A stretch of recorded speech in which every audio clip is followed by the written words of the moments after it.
여러분, 솔직하게 한번 생각해 보세요. 60이 넘으니 예전 같지 않다는 생각 자주 드시지 않습니까? 허리는 조금만 움직여도 뻐근하고, 무릎은 계단 오르내릴 때마다 신경 쓰이고, 사람을 만나도 설레지 않고 하루가 그냥 흘러가듯 지나가는 느낌, 혹시 요즘 그런 날들이 많으신가요? 이 나이가 되면 다 이런 거겠지. 사는 게 재미없는 게 당연한 거겠지. 그냥 하루하루 무탈하게 보내면 그걸로 된 거겠지. 혹시 이런 마음으로 오늘도 특별할 것 없는 하루를 보내고 계신 건 아닌가요? 그런데 여러분, 이게 정말 나이 탓일까요? 정말 60이 넘으면 인생은 재미없어지는 게 당연한 걸까요? 하지만 여러분 지금 이 순간에도 70대, 80대 분들 중에는 오늘 뭐 할지 고민하느라 하루가 짧다고 말하는 분들이 계십니다. 그분들은 특별히 돈이 많아서, 자식이 잘 돼서, 아니면 타고난 성격이 밝아서일까요? 아닙니다. 비밀은 다른 데 있습니다. 그분들은 인생을 다루는 방식, 특히 하루를 보내는 방식이 다를 뿐입니다. 오늘 이 시간에는 나이 들수록 오히려 인생이 더 재미있어지는 사람들, 늙어서도 웃음을 잃지 않는 사람들이 공통으로 가지고 있는 아주 작은 7가지 습관을 이야기해 보려 합니다. 혹시 지금 내 인생도 다시 재미있어질 수 있을까? 그 질문이 마음에 떠오르셨다면 집중해서 오늘 이야기를 끝까지 함께 들어주세요. 제가 아는 두 분의 이야기를 먼저 들려드리겠습니다. 두 분 모두 70대 초반이십니다. 나이도 비슷하고 경제적 형편도 크게 다르지 않습니다. 자식들도 모두 출가해서 각자 살림을 꾸리고 있고 건강도 나쁘지 않은 편입니다. 그런데 이 두 분의 하루는 전혀 다릅니다. 먼저 68세 김영자 씨 이야기입니다. 아침 7시쯤 일어나시면 창문을 열어 환기를 시키고 간단하게 스트레칭을 하십니다. 특별한 운동이 아니라 그냥 팔다리를 쭉쭉 펴는 정도입니다. 아침을 드시고 나면 동네 도서관에 가십니다. 책을 빌리러 가시는 게 아니라 그냥 신문이나 잡지를 보러 가십니다. 거기서 사람들 만나는 것도 좋아하세요. 오늘은 뭐 재미있는 기사 있어요? 하며 옆 사람에게 말을 거시기도 하고 그냥 가만히 앉아 창밖을 보기도 하세요. 점심때쯤 집에 오셔서 혼자 밥을 드시고 오후에는 스마트폰으로 유튜브를 보십니다. 요리 채널도 보고 옛날 트로트도 듣고 가끔은 영어 단어 강의 같은 것도 보십니다. 배우겠다는 욕심은 없으세요. 그냥 듣는 게 재미있어서입니다. 저녁 먹고 나면 산책을 나가시는데 짧게는 20분, 길게는 40분 정도 동네를 걸으십니다. 그리고 집에 와서 드라마를 한 편 보거나 전화로 친구와 수다를 떨다가 주무십니다. 특별한 일정이 있는 건 아닙니다. 그런데 김영자 씨는 늘 이렇게 말씀하십니다. 하루가 참 짧아. 뭐 하다 보면 벌써 저녁이야. 이제 75세 박만수 씨 이야기입니다. 박만수 씨도 아침 7시쯤 일어나십니다. 그런데 일어나자마자 한숨이 나옵니다. 오늘도 뭐 할 게 없는데. 아침을 대충 드시고 TV를 켭니다. 뉴스를 봅니다. 정치 이야기가 나오면 화가 납니다. 요즘 세상이 왜 이 모양이야? 채널을 돌립니다. 드라마를 봅니다. 그런데 재미가 없습니다. 그냥 보고 있을 뿐입니다. 점심을 먹고 낮잠을 잡니다. 깨어나면 오후 3시쯤입니다. 다시 TV를 봅니다. 저녁을 먹고 또 TV를 봅니다. 하루 종일 몸을 움직인 게 거의 없습니다. 특별히 아픈 곳도 없는데 왠지 피곤합니다. 자식한테 전화를 걸까 하다가 바쁠 것 같아서 그냥 둡니다. 친구한테 전화할까 하다가 할 이야기가 없어서 그냥 둡니다. 저녁 9시쯤 되면 잠이 옵니다. 그런데 자고 싶지 않습니다. 왜냐하면 내일도 오늘 같을 게 뻔하니까요. 박만수 씨는 늘 이렇게 말씀하십니다. 나이 먹으니까 할 게 없어. 그냥 하루하루가 길기만 해. 두 분의 차이가 뭘까요? 김영자 씨가 더 건강해서일까요? 아닙니다. 박만수 씨도 건강은 괜찮으십니다. 김영자 씨가 돈이 더 많아서일까요? 아닙니다. 두 분 다 연금으로 생활하십니다. 김영자 씨가 자식들이 더 자주 찾아와서일까요? 그것도 아닙니다. 두 분 다 한 달에 한두 번 정도 자식들과 만나십니다. 차이는 단 하나입니다. 하루를 다루는 방식이 다릅니다. 김영자 씨는 하루 안에 아주 작은 기대를 여러 개 심어두고 사십니다. 도서관에 가면 누굴 만날까? 오늘은 어떤 기사가 있을까? 유튜브에서 오늘은 무슨 영상을 볼까? 산책 나가면 오늘은 어디까지 걸어볼까? 이런 작은 기대들이 하루를 채웁니다. 반면 박만수 씨는 하루 안에 아무것도 기대하지 않습니다. 그냥 시간이 지나가기를 기다립니다. 그래서 하루가 길고 지루하고 무의미하게 느껴지는 겁니다. 여러분은 어떠신가요? 솔직하게 한번 생각해 보세요. 혹시 박만수 씨처럼 하루를 보내고 계시진 않나요? 그렇다면 오늘 이 이야기가 여러분에게 작은 전환점이 될 수 있을 겁니다. 지금부터 말씀드리는 7가지 습관은 김영자 씨처럼 나이 들수록 오히려 인생이 재미있어지는 사람들이 공통으로 가지고 있는 아주 작은 것들입니다. 거창하지 않습니다. 오늘부터 당장 시작할 수 있는 것들입니다. 첫 번째 습관, 하루에 한 번 웃을 일을 일부러 만들기입니다. 나이 들면 웃을 일이 줄어듭니다. 그건 당연합니다. 예전처럼 친구들 만나서 떠들 일도 없고 직장 동료들과 농담할 일도 없고 자식들과 매일 붙어 있는 것도 아니니까요. 그래서 많은 분들이 이렇게 생각하십니다. 웃을 일이 없으니까 웃지 않는 거야. 그런데 여러분, 거꾸로 생각해 보신 적 있으신가요? 웃을 일이 없는 게 아니라 웃을 일을 찾지 않으니까 웃지 않는 걸지도 모릅니다. 제가 아는 한 할머니는 매일 아침 유튜브로 개그 프로그램을 한 편씩 보십니다. 옛날 거 다시 보기입니다. 이경규, 김용만, 심영래가 나오던 그 시절 거 말입니다. 보면서 혼자 깔깔 웃으십니다. 별거 아닌 것처럼 보이지만 그 할머니는 그 웃음 때문에 하루가 조금은 즐겁고 가볍게 시작된다고 하십니다. 웃으면 기분이 좀 풀려. 그러면 하루가 좀 덜 무거워지더라고. 이게 전부입니다. 웃음이 인생을 극적으로 바꾸는 건 아닙니다. 단지 하루를 조금 더 가볍게 만들어줄 뿐입니다. 그런데 그 가벼움이 쌓이면 인생이 달라집니다. 또 어떤 할아버지는 손주 사진을 매일 한 장씩 보십니다. 스마트폰에 저장된 사진들입니다. 옛날 사진도 있고 최근 사진도 있습니다. 그걸 보면서 혼자 웃으십니다. 이때 이 녀석이 참 귀여웠지. 이때는 이렇게 작았는데 벌써 이만큼 컸네. 그것도 웃을 일입니다. 누가 웃기려고 한 게 아니어도 스스로 웃을 수 있는 순간을 만드는 겁니다. 웃음은 억지로 만들어지지 않습니다. 그런데 웃을 기회는 일부러 만들 수 있습니다. 유튜브든 옛날 사진이든 옛날 친구와의 통화든 뭐든 상관없습니다. 하루에 단 한 번 입꼬리가 올라가는 순간을 만들어 보세요. 그게 시작입니다. 두 번째, 배울 거리 하나 만들기입니다. 크게 말고 아주 작게 말입니다. 이 나이에 뭘 배워? 많은 분들이 이렇게 말씀하십니다. 배움이라고 하면 뭔가 거창한 걸 떠올리시는 것 같습니다. 자격증 따기, 새로운 언어 배우기, 악기 연주하기, 이런 것들 말입니다. 그런데 여러분, 배움은 그렇게 거창한 게 아닙니다. 배움은 그냥 몰랐던 걸 알게 되는 것입니다. 그게 전부입니다. 저는 한 할아버지를 압니다. 그분은 매일 아침 날씨 앱을 여십니다.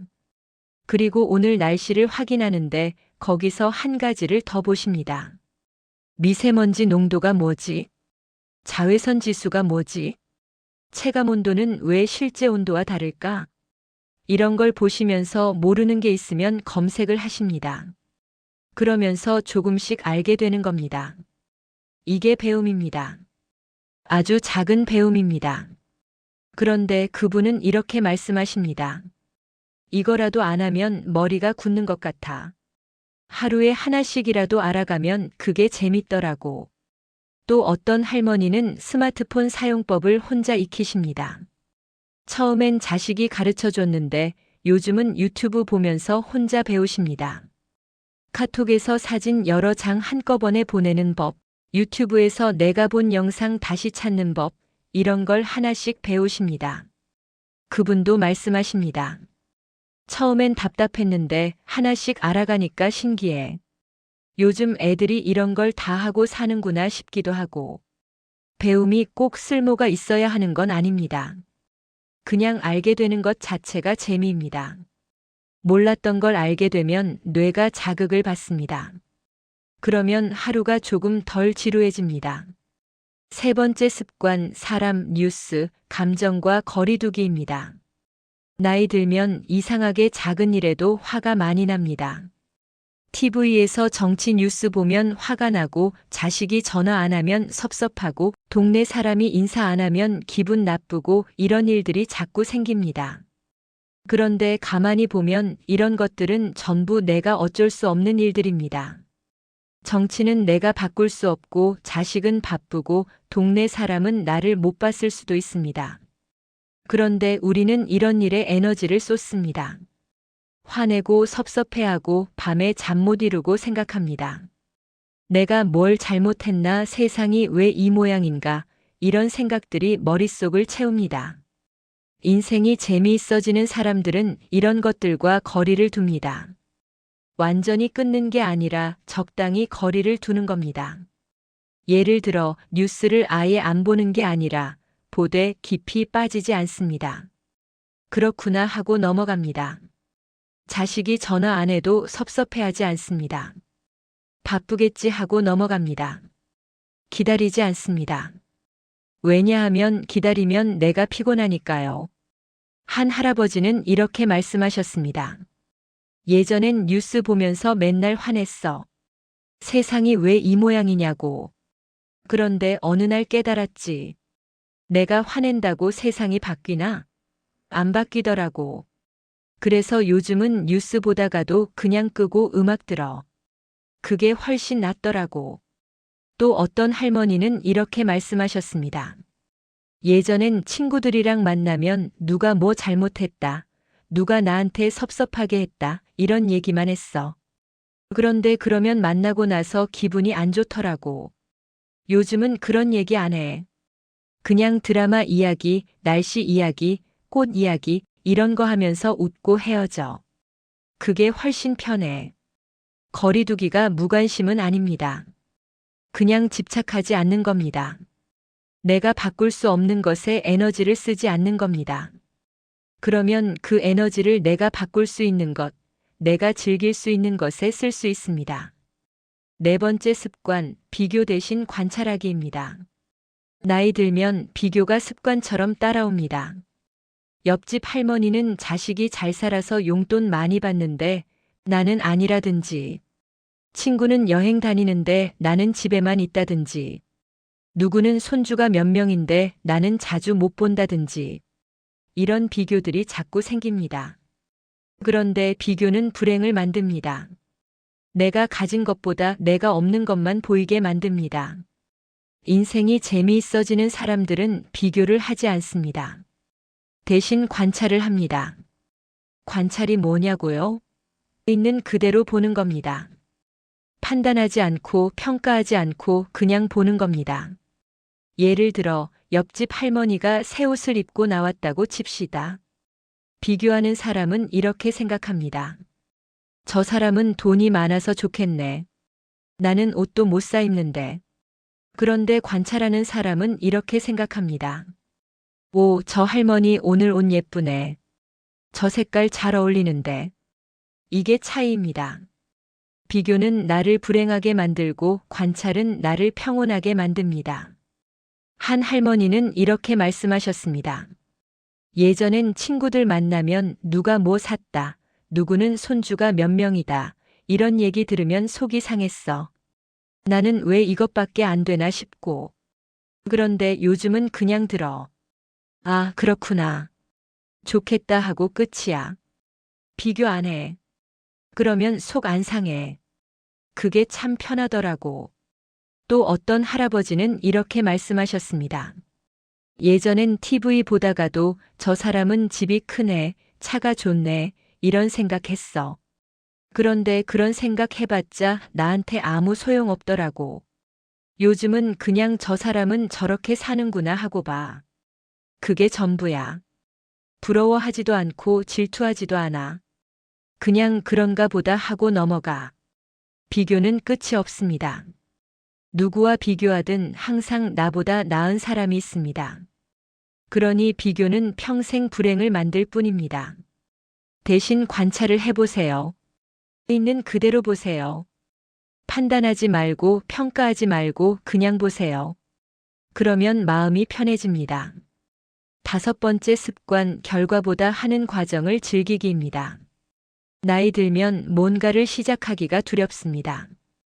왜냐하면 내가 이걸 잘할 수 있을까? 이걸 해서 뭐가 달라질까? 라는 생각이 먼저 들기 때문입니다.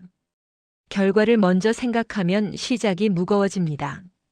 그래서 아무것도 안 하게 됩니다. 그런데 인생이 재미있어지는 사람들은 결과를 생각하지 않습니다. 그냥 과정을 즐깁니다.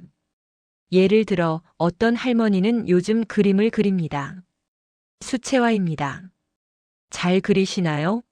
아니요. 잘 못 그려요. 그런데 그분은 상관없다고 하십니다. 나는 그림을 그리는 그 시간이 좋아. 붓으로 물감 찍어서 종이에 칠하는 그 느낌이 좋아. 결과가 어떻게 나오든 상관없어. 그냥 그리는 게 재밌어. 이게 전부입니다. 결과가 중요한 게 아니라 과정이 중요한 겁니다. 또 어떤 할아버지는 요즘 동네 산책로를 걷습니다. 매일 같은 길입니다. 그런데 지루하지 않으시대요. 매일 걷는데 매일 다른 걸 봐. 어제는 길가에 꽃이 피었더라고. 오늘은 새가 지저귀더라고. 내일은 또 뭐가 보일지 몰라. 그게 재밌어. 산책의 결과가 중요한 게 아니라 산책하는 과정이 중요한 겁니다. 여기서 독일 철학자 니체가 한 말이 생각납니다. 목표에 도달하는 것보다 목표를 향해 가는 과정이 더 중요하다는 말이죠. 쉽게 말하면 이런 겁니다. 우리는 평생 이걸 해서 뭐가 달라질까를 생각하며 살았어요. 시험 공부는 좋은 대학 가려고, 일은 돈 벌려고, 자식 키우는 것도 나중에 잘 되라고. 전부 결과를 위해서였죠. 그런데 노년은 달라요. 노년엔 거창한 결과를 기대하기 어렵습니다. 그래서 결과만 생각하면 허무해져요. 대신 지금 이 순간을 즐기면 돼요. 그림 그리는 지금 이 순간, 산책하는 지금 이 순간이 즐거우면 그게 전부예요. 그게 쌓이면 하루가 의미 있어지는 거죠. 우리는 평생 결과를 중시하며 살았습니다. 시험 성적, 승진, 돈, 자식 성공, 이런 것들이 전부 결과였습니다. 그런데 노년은 다릅니다. 노년은 결과를 기대할 게 많지 않습니다. 그래서 결과를 생각하면 허무해집니다. 대신 과정을 즐기면 하루가 달라집니다. 뭔가를 하는 그 순간이 즐거우면 그게 전부입니다. 결과가 어떻게 나오든 그 순간은 이미 의미가 있으니까요. 요즘 여러분 하루에는 웃을 일이 있습니까? 마지막으로 배우는 재미를 느낀 게 언제였나요? 혹시 아무것도 안 해서 더 지치고 있지는 않으신가요? 잠깐 생각해 보세요. 여러분의 하루는 김영자 씨와 가까운가요? 아니면 박만수 씨와 가까운가요? 6번째 습관. 혼자 있는 시간을 불안이 아니라 자유로 인식하기입니다. 나이 들면 혼자 있는 시간이 많아집니다. 배우자가 먼저 가신 분도 계시고 배우자와 함께 계셔도 각자 시간을 보내는 경우도 많습니다. 자식들은 각자 바쁘고 친구들도 만나기 쉽지 않습니다. 그래서 많은 분들이 혼자 있는 시간을 외롭다고, 불안하다고, 무의미하다고 느끼십니다. 혼자 있으니까 쓸쓸해, 혼자 있으니까 생각만 많아져, 이런 말씀들을 자주 하십니다. 그런데 인생이 재미있어지는 사람들은 혼자 있는 시간을 다르게 받아들입니다. 외로움이 아니라 자유로 받아들입니다. 이제 나는 누구 눈치 안 보고 내가 하고 싶은 걸 할 수 있어. 이제 나는 누구한테 맞춰주지 않아도 돼. 이렇게 생각하십니다. 한 할머니는 이렇게 말씀하셨습니다. 예전엔 혼자 있으면 외로웠어. 그런데 요즘은 혼자 있는 게 편해. 아무도 나한테 이래라 저래라 안 하고 내가 하고 싶은 거 하고 먹고 싶은 거 먹고 보고 싶은 거 보고. 이게 참 좋더라고. 평생 남편 자식 뒷바라지 하느라 내 시간이 없었는데 이제야 내 시간이 생긴 거야. 또 어떤 할아버지는 이렇게 말씀하셨습니다. 혼자 있으면 생각이 많아진다고들 하는데 나는 그게 나쁘지 않아. 오히려 좋아. 평생 바쁘게 살다가 이제야 내 인생을 돌아볼 시간이 생긴 거잖아. 후회되는 것도 있고 잘한 것도 있고 그런 걸 생각하면서 정리하는 것도 의미 있더라고. 7번째 습관. 괜찮다는 말을 스스로에게 자주 해주기입니다. 나이 들면 스스로에게 가혹해집니다. 나는 왜 이것밖에 못하지? 나는 왜 자식한테 이것밖에 못해주지? 이런 생각들이 자꾸 듭니다. 평생 누군가를 위해 살아온 분들일수록 이런 생각이 더 심합니다. 자식을 위해, 가족을 위해, 회사를 위해 평생 열심히 살았는데 이제 와서 돌아보니 뭐가 남았나 싶고 스스로가 초라하게 느껴집니다. 그런데 여러분, 그렇지 않습니다. 여러분은 잘하셨습니다. 평생 책임감 있게 살아오셨습니다. 누구 탓하지 않고 묵묵히 자기 몫을 다하셨습니다. 그런데 이제는 스스로에게 조금 관대해지셔도 됩니다. 이제는 스스로에게 괜찮다고 말해주셔도 됩니다. 오늘 아무것도 안 했어도 괜찮아. 쉬는 것도 필요하니까. 자식한테 많이 못해줬어도 괜찮아. 내가 할 수 있는 만큼은 했으니까. 나이 들어서 예전 같지 않아도 괜찮아. 나이 드는 게 당연하니까. 이런 말들을 스스로에게 해주세요. 그게 스스로를 위로하는 겁니다. 한 할머니는 이렇게 말씀하셨습니다. 예전엔 나한테 너무 가혹했어. 항상 뭔가 해야 한다고 생각했고 쉬는 것도 죄책감 들고. 그런데 요즘은 나한테 말해줘.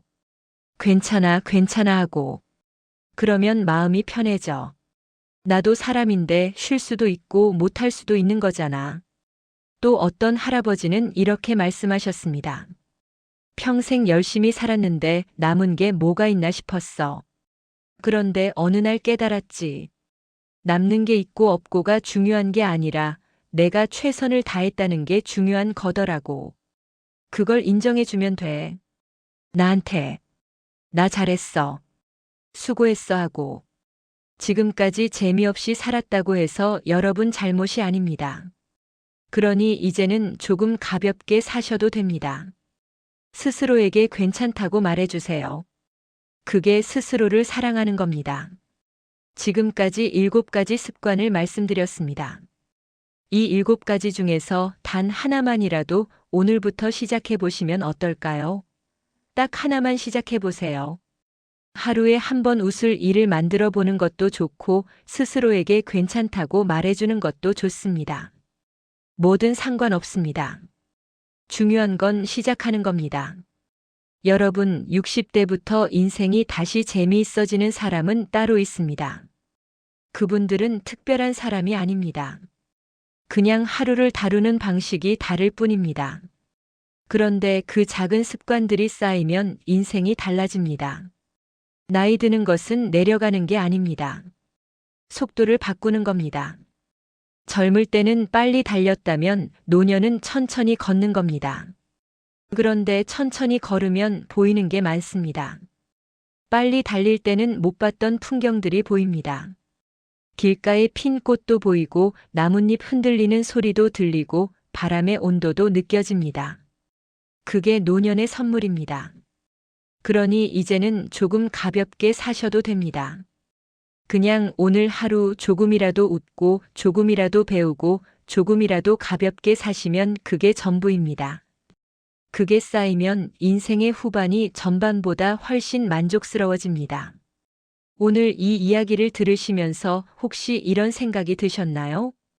나도 다시 재미있게 살 수 있을까? 그렇다면 이미 시작하신 겁니다. 그 질문이 떠올랐다는 것 자체가 변화의 시작입니다. 오늘부터 딱 하나만 바꿔보세요. 여러분의 인생 후반이 훨씬 가볍고 만족스럽기를 진심으로 바랍니다. 오늘 이 시간이 여러분에게 작은 전환점이 되기를 바라며 지금까지 황금 노후였습니다. 감사합니다.